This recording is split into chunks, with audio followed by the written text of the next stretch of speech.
Well, tonight, no sign of a red wave through Colorado. It is definitely blue. Definitely blue. A night for the Democrats indeed, especially the incumbents. 4 more years for Governor Polis, 6 more years for Senator Michael Bennet. So glad you're with us on this election night. I'm Shannon Ogden. I'm Ann Trujillo, so let's get right to those top results so you can see how your voice, your vote came in. All right, we'll recap with Governor Polis. An early winner, this one was called, 58-40% to his challenger, Heidi Ganahl. Senator Michael Bennet beat political newcomer and contractor Joe O'Dea by a similar margin. All right, let's go to the tricky one here. Colorado's brand new congressional district, District 8, just north of Denver, up Greeley Way.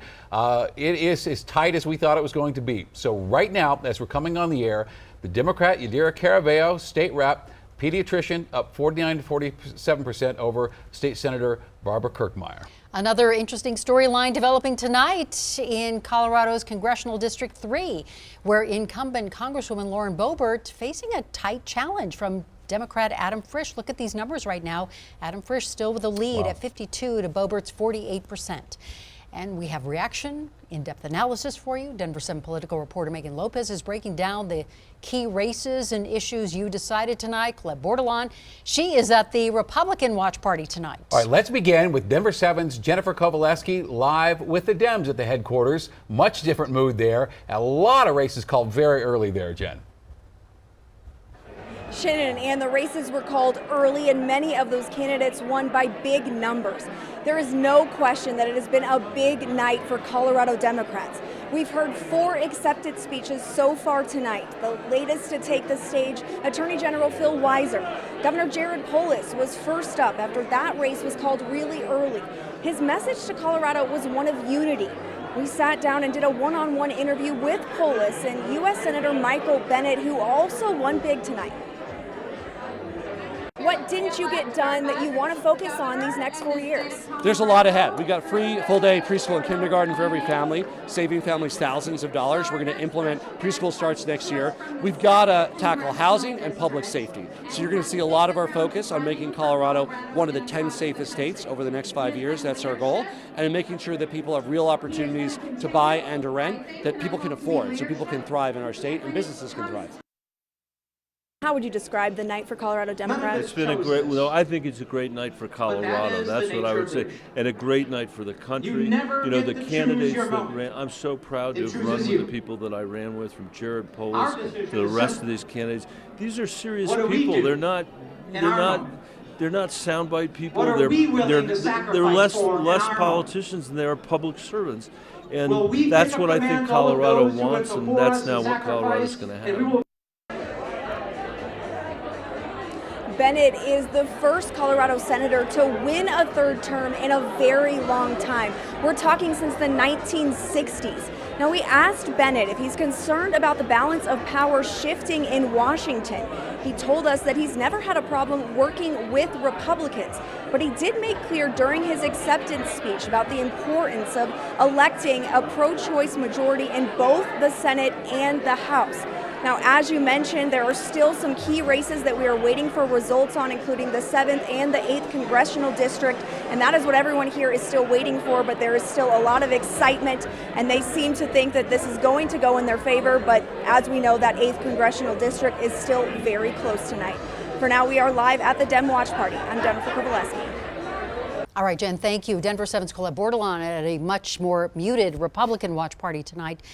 We know that Heidi Ganahl left without giving a speech tonight, and you caught up with her elsewhere. So give us the key takeaway from her for tonight, Colette. Yeah, well, she actually went and gave a concession speech of sorts at a saloon in Sedalia, just around 20 minutes from here. She left before speaking to the crowd that was here right now. Most of them have cleared out. Joe O'Dea did give a concession speech here tonight. But what Heidi told our photojournalist who was down there is that this was, of course, something she did not expect. She was tearful, and she did say, what do you do after something like this? You take a nap. We need our party to come together and unite and focus on winning this state back, because what's happening right now is terrible, and I'm just devastated that the people of Colorado chose another 4 years of this. On the ground, it's been amazing. We have such wonderful supporters and such great momentum all over the state. So many moms and parents and kids that are so excited about this campaign. I'm mostly just sad for them, and they've been so wonderful. And I feel, I just feel sad for them. Obviously, a lot of emotion from Ganal tonight. Now, other Republicans we've heard from here at the official watch party included District Attorney for the 18th Judicial District, John Kellner, who conceded to AG Phil Weiser. We also heard from Pam Anderson, who was running for Secretary of State. She conceded to Jenna Griswold. Now, we still have not heard from Barbara Kirkmeyer. I know Jen was talking about that Congressional District 8, how tight of a race that still is tonight. Still waiting to hear what will become of that race, and if we hear from Kirkmeyer. All right, Colette Bordelon, thank you very much. Our team coverage continues for you tonight. Megan Lopez and Tony Kovaleski are breaking down the key races. Megan, since we're talking about the 8, let's start with the 8. It is tight, tight, tight. That's right. It is very tight. I mean, you're looking at 4,000 votes or so difference, about 3 percentage points. And what we were kind of expecting was for Yadira Caraveo to have a lead in the beginning, because we did see the Democratic ballots returned at a higher level than the Republican ballots, and then more Republican ballots kind of coming in day of. And she's holding on to that lead right now. But 538 projections had strongly favored Barb Kirkmeyer in order to win it. Yadira Caraveo is a pediatrician. She is a state lawmaker who's really focused on healthcare issues. Barb Kirkmeyer, meanwhile, is a first-time state senator who focused on, oil and gas operations, for instance, and trying to lower taxes and fees. So I did want to take a look quickly at the map here that we've got for what's happening so far. There's not really a lot of surprises. So what you're seeing, this county is made up of 3 different parts, or this district rather, is made up of 3 different counties. You've got Weld, Larimer, and then Adams County. Adams County right now is breaking for Caraveo. That's where she's picking up a lot of her votes at this point. You can see she's beating Kirkmeyer in this county 55% to 40%. Where Kirkmeyer is doing really well is in Weld County. She's handily beating Yadira Caraveo 57% to 39%. Larimer County is a much closer area to be watching. So this district is a unique one because it's the first time that we're going to have a representative from this district. It has very low voter turnout historically, and it is primarily Latino and non-white voters. So a very important district, a very tight race, and one that right now is just too close to call. All right. Megan Lopez, thank you very much, Megan. Back with you in just a bit. Now to Tony Kovaleski with the results so far, county by county. And Tony, we're going to go to bed tonight with Colorado a little bit bluer than I think a lot of people expected. A little bit bluer. We've seen across the country the red wave. Red wave in Colorado, you could probably fit inside this water glass right here, because that's about all that happened. There wasn't even that much. And I'm going to take you inside the numbers. You're going to see historically how Democrats not only won by big numbers, but also improved on where they were 4 or 6 years ago. Let's start with the governor's race and Governor Polis. This was in 2022. You can see he's now got a more than 20% lead in that race. If we go back just 4 years to see how those numbers worked, and in that governor's race, statewide, you will see numbers that are significant, and this is why. Let me back you up. My computer's giving me a little difficulty here. We'll go to that governor race. Good. 58%, 49. 4 years ago, Governor Polis winning only by 9%, so increase those numbers. The AG race, let's look at that. 2022, Phil Weiser, 54 to 43. You go back 4 years, only 50 to 46 over George Brockler. You look at the Senate race, historically, again, we'll start 2022. And Michael Bennet, 56% to 41. You go back 6 years in that race, Bennet winning only 50 to 44. So historically, Democrats not only won by big numbers, they increased on where they were 4 years ago.